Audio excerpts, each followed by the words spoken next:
বন্ধুরা, রুটি খেতে পছন্দ করো না বা বাসি রুটি বাড়িতে আছে? তাহলে আজকের রেসিপিটা তোমার জন্য।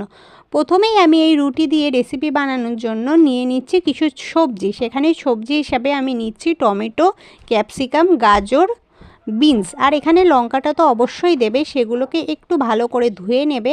ধুয়ে নেওয়াটা তো অতি আবশ্যক।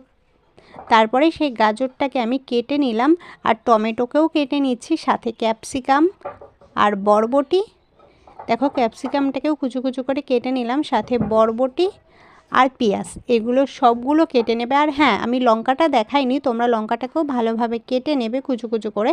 কেটে নেওয়ার পরে আমি দুটো রুটির মতো বানাচ্ছিলাম, তো আমি অল্প করে বানাচ্ছিলাম, তো আমি এখানে দুটো রুটিই নিয়েছি। তোমরা যেমন নেবে সেই পরিমাপ মতো বানাবে, ওকে? তো দেখো, আমি রুটিটাকে রোল করে নিয়েছি, নিয়ে রুটিগুলোকে ঠিক এইভাবে কেটে নেবে অবশ্যই। কেটে নেওয়ার পরে প্রথমেই যেই সবজিগুলো ধুয়ে রেখেছিলাম সেগুলোই দেখিয়ে দিলাম। আর এই যে আমি রুটিগুলোকে এইভাবে কেটে নিয়েছি, আর কড়াইতে তেল দিলাম, আর আগে কেটে রাখা সবজিগুলো সব পরপর দিয়ে দেবে। একটু দিয়ে দেওয়ার পরে ভালো করে ভাজা ভাজা করে নেবে। তার উপরে লবণ, হলুদ আর একটা ডিম অবশ্যই দেবে। আর তার উপরে আমি টমেটো সস ইউজ করছি। আর তার উপরে আমি দিয়ে দিয়েছিলাম রুটি, দিয়ে ভালো করে কিছুক্ষণ নাড়িয়ে নিয়ে তৈরি হয়ে গেল।